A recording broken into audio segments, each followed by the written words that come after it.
बहुत तरह के परिवर्तन हो रहे होते हैं, यानी प्यूबर्टी से भी गुजर रहा होगा वो, उसके अंदर फिजिकल, साइकोलॉजिकल, इमोशनल, सोशल, हर तरह के परिवर्तन बहुत तेजी से हो रहे हैं।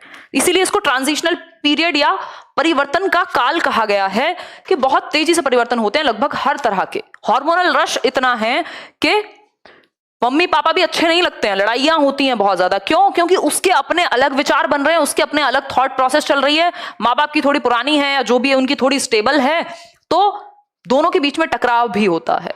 मैं दोस्तों से ज्यादा प्रभावित रहेगा। गैंग एज थी इससे पहले वाली, लेकिन ज्यादा प्रभाव जो है गैंग एज में, ठीक है ग्रुप में खेल लिए बहुत हो गया, लेकिन यहां पे अगर उसके दोस्त के पास केटीएम है तो उसे केटीएम चाहिए, कोई और आपकी स्प्लेंडर जैसी बाइक से चलेगा नहीं। उसको पता ही नहीं है कि मैं हूं कौन, वो अपनी आइडेंटिटी तलाश रहा होता है कि मैं हूं कौन। जो अपना एनवायरमेंट है उसमें वो ठीक से समायोजन नहीं कर पाता, लड़ाइयां हो रही हैं, कभी कुछ और हो रहा है, कहीं दोस्तों में लड़ाई हो गई, कभी टीचर से कुछ बात हो गई, इमोशंस को नहीं मैनेज कर पा रहा। आजकल तो ब्रेकअप और पैचअप सारे झंझट यहीं पे हैं, है ना। तो फीलिंग ऑफ रिवोल्ट का मतलब क्या है? विद्रोह की भावना, मैं दुनिया बदल दूंगा, है ना, वो वाली बात है। विद्रोह की भावना,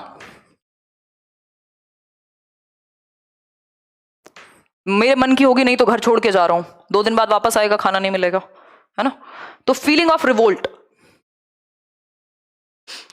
फीलिंग ऑफ रिवोल्ट विद्रोह की भावना का काल है। मेंटली खुद को इंडिपेंडेंट समझता है और विद्रोह करने की कोशिश करेगा।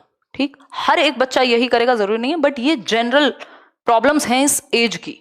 ठीक, नेता बनने की, या नेता बनने से ज्यादा इंपॉर्टेंट वर्ड यहां पे ये है कि रिस्पॉन्सिबिलिटी या एक दिशा देने की, एक लीडर बनने की क्षमता विकसित होती है। आप देखते हैं ग्रेजुएशन में, ग्रेजुएशन के आसपास, ग्रेजुएशन में आते आते उनको इंटरेस्ट है स्कूल का, उनको क्या बना दो, कुछ प्रमुख बना दो, या स्कूल में होते हैं ना वो हेड गर्ल हेड बॉय, उसमें इंटरेस्ट है, कहीं NSUI और ABVP और ये और वो कॉलेजेस में चीजें चलती रहती हैं, वहां पे इंटरेस्ट है उनको। ठीक है बात। तो लीडरशिप स्किल्स भी डेवलप होती हैं इसी टाइम पीरियड में। दुनिया भुला दूंगा नहीं, ये बदलने की बात है, एकदम रिवोल्ट है। ठीक, वोकेशनल एंजाइटी है वोकेशन को लेके कि मैं बनूंगा क्या, क्या करूंगा आगे, मेरी लाइफ कैसी होगी, मेरा करियर क्या होगा। दूसरी भाषा में कहें तो ये कह सकते हैं कि सबसे ज्यादा डिफिकल्ट टाइम पीरियड है भाई, सुकून की कमी है, यानी most difficult period of life, most difficult period of life.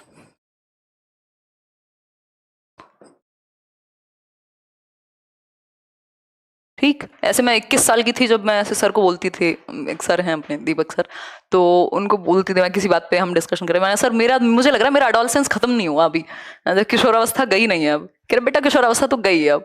मैंने कहा तो फिर उसके आफ्टर इफेक्ट्स रह गए। ठीक, तो प्रॉब्लम एज है, या कहें सबसे मुश्किल टाइम पीरियड है। आप अपनी आइडेंटिटी तलाश रहे होते हैं, करियर, और आजकल तो इंटीमेसी वाला जो सीन है, मतलब प्यार मोहब्बत, करियर, घर वाले, दुनियादारी, सब इसी में एक साथ ही आकर के जुड़ जाते हैं। ठीक, most difficult period of life इसको कह सकते हैं, गोल्डन पीरियड भी कह रहे हैं, और इसको क्योंकि यही वो टाइम है जब आप अपनी लाइफ को दिशा भी दे सकते हैं।